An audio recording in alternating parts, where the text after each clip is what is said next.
Hi, I'm Lee and welcome to 2 Minute Tuesday, where we give you tips and tricks regarding the software that helps you get to where you need to be.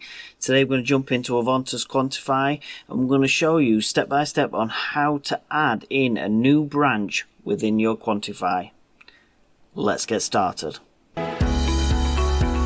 When it comes to adding a new branch within your Quantify database, simply go to the green cross and then add branch. You'll only be able to add a branch if you've got an extra license available, okay? You'll soon find this out. If you click on here, you'll get this notification to say that you've exceeded the number of branches available. Click OK. If you have purchased a new branch for your database, what will happen, you will receive a code, okay? This code will then update your system to allow you to add in a new branch. So when you receive the code, all you'll need to do is go into Help, Activation Manager, and this panel will appear, okay? Avontus support may require the code that you're using at this time to basically update your branches. As you can see here, I've only got 4 branches available for my license, okay? So what I need to do is click on here, take a copy of this, and then email support team with this code, okay? Or you can send a direct email by pressing this button here.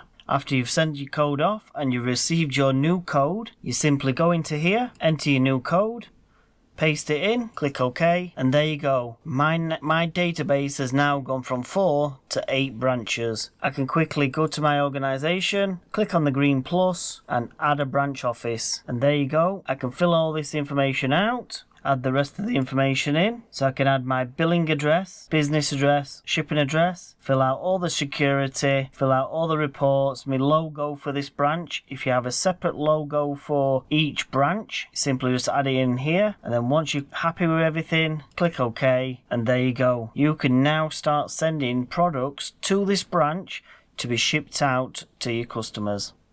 I hope this helps. And if you did like this video, please like and subscribe for more to come.